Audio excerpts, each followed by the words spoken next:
वारामीर को भगवान सूर्य के आशीर्वाद से वाक सिद्धि प्राप्त थी। मिहिर की प्रसिद्धि वारामीर के नाम से कैसे हुई, इसका उत्तर हमें विभिन्न घटनाओं से मिलता है।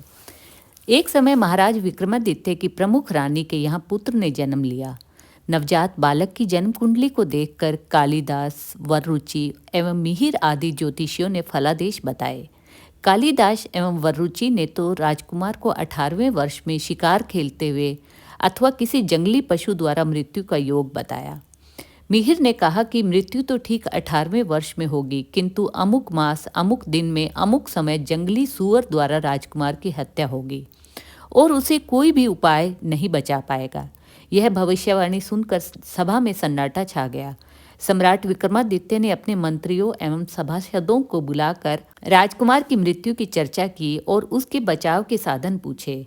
सभी की राय लेकर विक्रमादित्य ने 80 फीट ऊंचा एक राजप्रसाद बनवाया, जिसकी 7 मंजिलें थी, जिसमें हर प्रकार के साधन मौजूद थे और जिसके बाहर हर समय कड़ा पहरा रहता था।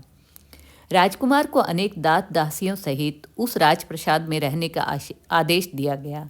स्वयं विक्रमादित्य नित्य वहीं राजकुमार को देखने जाते थे।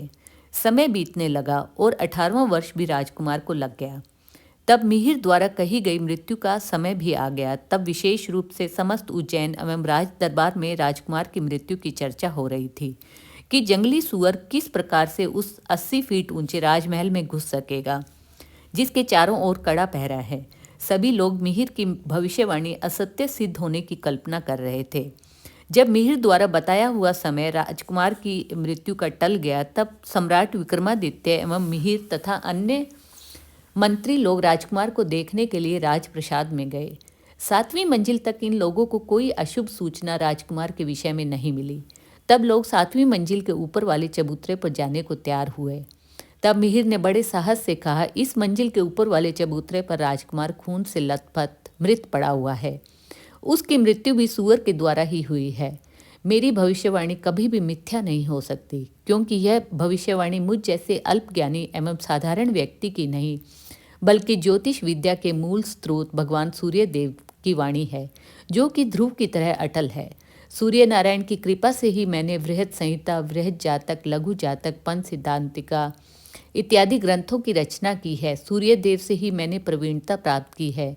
अतः मेरे द्वारा कही गई भविष्यवाणी कदापि गलत नहीं हो सकती और राजकुमार की मृत्यु निश्चित रूप से हो चुकी है। यह सुनते ही विक्रमादित्य 7वीं मंजिल के चबूतरे पर गए और वहां पर राजकुमार को मरा हुआ देखकर हैरान रह गए। खोज करने पर पता चला कि राजकुमार हवा खाने के लिए अभी चबूतरे पर गए थे। वहां पर विक्रमादित्य का राज्य ध्वज लहरा रहा था, जिसके नीचे विक्रमादित्य के राज्य चिन्ह वराह सुअर की एक मजबूत धातु की मूर्ति थी। राजकुमार उस वराह की मूर्ति के नीचे बने हुए चबूतरे पर ज्यों ही बैठे, त्यों ही वहां पर लगा ध्वज और धातु की मूर्ति एकदम नीचे गिर पड़े। वराह की मूर्ति ठीक राजकुमार के सिर पर लगी और अचानक राजकुमार की वहीं मृत्यु हो गई। विक्रमादित्य इस घटना को देखकर बड़ा दुखी हुआ और आश्चर्य में डूब गया। विक्रमादित्य ने मिहिर को उसकी सही भविष्यवाणी के लिए बधाई दी और उसे गले लगाया। विक्रमादित्य ने उस दिन से मिहिर से पूर्व अपने राज्य चिन्ह वराह का नाम जोड़ दिया, जिससे मिहिर वारामीर के नाम से प्रसिद्ध हो गए।